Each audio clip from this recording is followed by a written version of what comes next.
All right, so when you first enter the meeting, you're going to be in a courtroom. We're going to have already logged into the meeting for you. So you won't have to go through the process of clicking on links or joining the meeting anyway. It'll already be open on your desktop. You'll already be logged in the meeting. What you do need to do is make sure your camera stays on the entire time because you need to be on screen the entire time as the presiding judge. So you'll never be able to turn your camera off during the trial and go away off the screen. We want to have that on the entire time. You can, however, mute your microphone when you're not talking. So during opening statements, during directs and crosses, during closings, unless there's an objection made, then you really don't have to have your microphone on. And muting your microphone is very simple. If you move your cursor on the screen at any point, then in the bottom left-hand corner, you'll see a little icon that has a microphone and says the word mute. All you have to do in order to mute your microphone is simply click on that icon. You saw that when I clicked on the icon, a little red slash appeared through the microphone. That means your microphone is muted and no one in the meeting will be able to hear you. So if you cough or make a noise or say something, then it won't be picked up by the microphone and the other competitors won't hear you. You won't interrupt them. So make sure when you're not speaking, you mute your microphone. What's important to know is that if you've muted your microphone, when you do have to speak in order to make a ruling or in order to ask somebody to do an examination or if they want to redirect or whatever, then you have to unmute your microphone. So do pay attention to making sure you mute and unmute as you go as necessary. One other thought before the trial begins, which is just make sure that you have your cell phone on, but make sure that it's muted so that it won't ring and won't potentially interrupt the trial in any way. Your cell phone is going to be a point of contact for you with the IT staff at Baylor, but also with all the competitors, with all the second chairs, with all the witnesses, and with all the scoring judges in case there's any connectivity issues. So they can call you or text you and let you know they're having a problem. So make sure your cell phone's on, make sure you can see it, but feel free to, no, not feel free, do in fact mute it so that it doesn't interrupt the trial in any way during the course of the trial.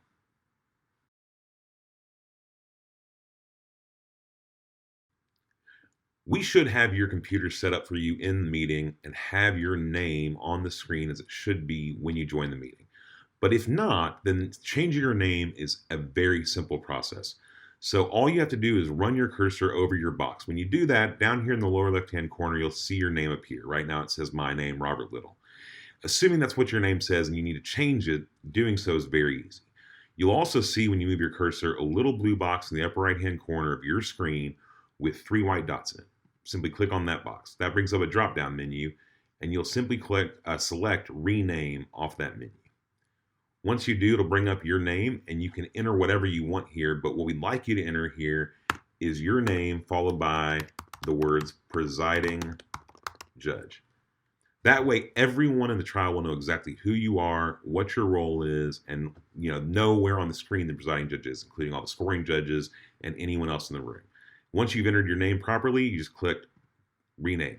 And now you see in the lower left-hand corner, your name appears along with dash a presiding judge. So everyone in the room knows exactly who you are, what your role is, and what you're doing in the trial.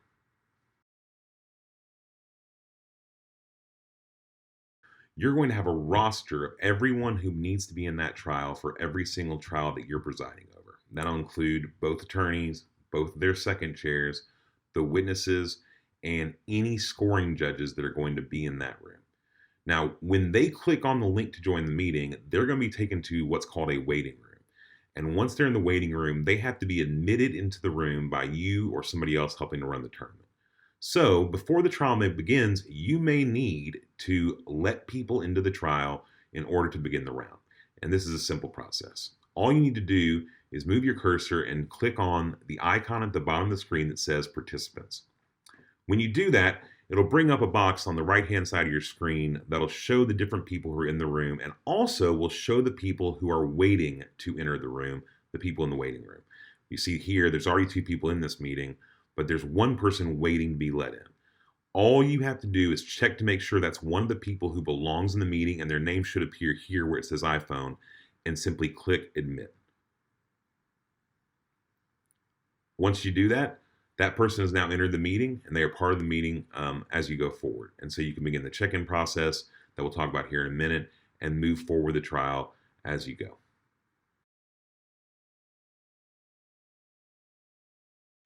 As a presiding judge, we are going to rely on you to make sure everyone that's needed in the room is in the room before the trial starts. So once you've admitted everyone into the trial, we need you to go through the process of looking on the screen and making sure that everyone who it says is there is actually there, that they're sitting in front of their computer, that their microphone is on, etc. So what we've told everyone else is to make sure they turn their microphone on, make sure they turn their camera on when they first enter the meeting. And all you'll need to do is basically take roll or check everyone in before the trial starts. So you should be able to see everyone on your screen. You should be able to make sure they're all there and make sure that all the necessary participants are there. And if not, you should alert one of us who's helping run the tournament that there's an issue. Now, once you've checked them in, you should instruct everyone in the room except for the competing attorneys to turn off their cameras and mute their microphones. So the witness box and any scoring judges in any second chair needs to turn off their camera and mute the microphone. They've all been given that instruction, but if for some reason one of them does not do that, then you'll need to instruct them to do so at that time.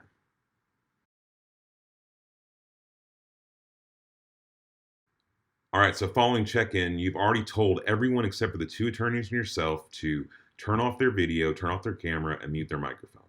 But if for some reason they don't, you can actually take control of that and do that for them. So after giving them a brief moment, if they haven't turned off their camera or muted their microphone, then all you need to do is hover your cursor over their box where their video appears and hit that little blue menu that appears in the upper right-hand corner with the three white dots. That'll bring up a drop-down menu, and you can simply select on that drop-down menu, Stop Video. They're going to disappear. They'll no longer be on the screen. Additionally, if we bring them back up, then you could also select to mute or unmute their audio. Here, their audio has already been muted, but you could unmute their audio or mute it again, what you want to do. So again, you can control their camera and their audio simply by hovering your cursor over their box, seeing that little menu appear at the top right-hand corner, click on that, and you can control whether we can hear them and whether we can see them in the round.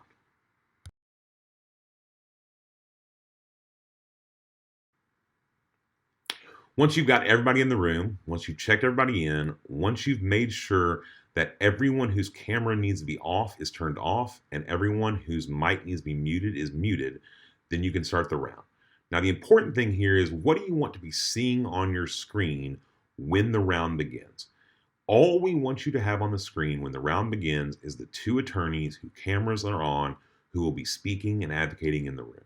And that way you can see them in a big box and make sure you're watching what they're doing as well as you can. Additionally, when the witnesses are testifying, you'll also need to be able to see the witnesses on their screen. So they have been instructed to turn their cameras on and unmute their microphones at the appropriate time. You can also ask them to turn their cameras on and unmute them in the same manner we've already shown you earlier. But how do you make it so that you don't see anyone whose camera is off? Here on our screen right now, we have three people. We have one person who's on camera. We have two people that are on camera and one person whose camera is off, John Doe-SJ, which stands for scoring judge. So how do we get them off our screen so they're not clogging it up? All you have to do is move your cursor over the box for any person who's not on camera. And again, you'll see that little blue menu appear with three white dots at the top right-hand corner. Simply click on that and it'll bring up a little drop-down menu. And one of the choices you'll have is to hide non-video participants. So all you need to do is click on that. The moment you do, anyone who's not on video will disappear from your screen. And all you'll be seeing is the people whose cameras are on. If you ever want to see anybody else, the non-video participants, there's a box here at the top that says total non-video participants. Right now it shows 1. All you need to do to bring back up the non-video participants is click on that and hit show non-video participants. And that'll bring back everyone who's in the call, whether they're on camera or not. So you can see everyone who's in the room at that point. What's important here is we've also told the scoring judges, the witnesses, and the second chairs that if they have an issue, they can turn their cameras on and unmute their microphones so that they'll appear on your screen and you'll be immediately alerted that there's an issue and they need to speak with you. So if at any point that happens, that's one way they might do it. They also have your phone number, so they'll be able to call you or text you during the trial if there's an issue or a problem. So don't worry about the fact you won't have them on your screen. We want to make it a very clean room where you'll be able to see the competitors well, so if they object or need your attention, you'll know what's going on.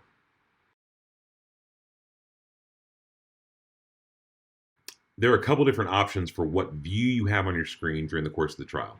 Right now, we're in what's called gallery view, which means that anyone whose camera is on or anyone in a meeting room who we haven't hidden will show up on our screen. So right now we have two people on camera, and we also have the scoring judge who's not on camera. So everyone's on your screen because we haven't hidden our non-video participants. However, you can switch that. So you can select up here in the upper right-hand corner of your screen. If you move your cursor, it'll appear and say speaker view. If you click on that, what you now get is whoever the speaking person in the room is, if it's not you. Since I'm the speaking person, I don't appear there. But whoever the speaking person in the room is appears in a much larger box on your screen, and everyone else moves to a smaller box at the top or at the side of the screen, which you can control. So you have two different view options depending on what's happening in the course of the trial at any given time. Go back to gallery view. You can switch back and forth as you go. You can try it out as you want. We're certainly not going to tell you which view you should have on at any given time. However, we would make the following recommendations, and we also would like for you to make these recommendations during the trial. So we think that during pretrial arguments, during direct examinations, and during cross-examinations, everyone in the room should try to have it on gallery view. And if they have it on gallery view, they'll be able to see both attorneys, the presiding judge, yourself, and any witness that is testifying all on one screen, which means they'll be able to see attorneys' reactions to questions, the witnesses' reactions to questions. They'll be able to see you, and also they'll be able to see you if you have to make any objections, and if they'll be able to see both attorneys if there's any kind of objection, argument, or back and forth. However, during openings and closings, we would suggest, and we'd like you to suggest to the entire room before those start, that everyone turn on speaker view. That way, while there's really just one advocate talking in opening and closing, that person will be taking up a much larger portion of their box, so that everyone will be able to see them well and see what they're doing. But again, this isn't a hard and fast rule. So you can switch back and forth as you go. Presiding judge or scoring judges can switch back and forth. The competitors can switch back and forth. It's really kind of what you prefer and what you like more. So no rule here, just some information that'll allow everyone and help you out in terms of instructing the room as you go through the trial.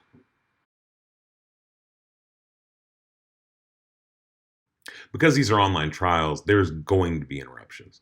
The question you need to ask yourself as the presiding judge is, how big are those interruptions, and which are the ones that I need to do something about, and which are the ones that we can let go? So you're going to have some lagging issues. You're going to have occasional moments where somebody's audio might drop out for a split second. Those are things that we don't need to stop the trial over, and unless there's a competitor who asks, what was that answer? Kind of the normal things we'd expect in a trial if there was a mumbling witness or a witness who was less than clear, then you can kind of let it go. What we're really more concerned about is the big interruptions. If we have a scoring judge who drops off the call, if we have an attorney who loses their internet feed, if we have a witness who goes off the screen. In that situation, what you need to do as the presiding judge is step in and put a pause on the trial.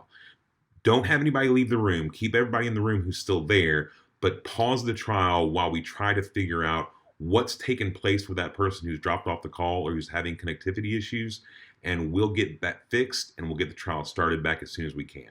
The most important thing is as soon as those issues arise, make sure that you alert somebody who's helping to run the tournament. We'll be around, and that way we can get the problem fixed as quickly as possible and return to the trial. So the key is short, little, tiny interruptions, lagging issues, things like that. Let's fix those the same way we would in a real trial if there was a witness or an issue with hearing what an attorney said. But with the bigger connectivity issues, those are things where you need to pause the trial and check with us so we can get the trial back on track and continue with everybody in the room that needs to be there.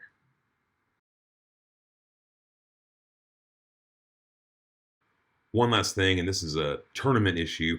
We'd like you to keep everyone in the room at the conclusion of the trial until we inform you that the ballots for all the scoring judges have been received by the tournament. So we'll have people physically in the building. You'll be in the courtrooms.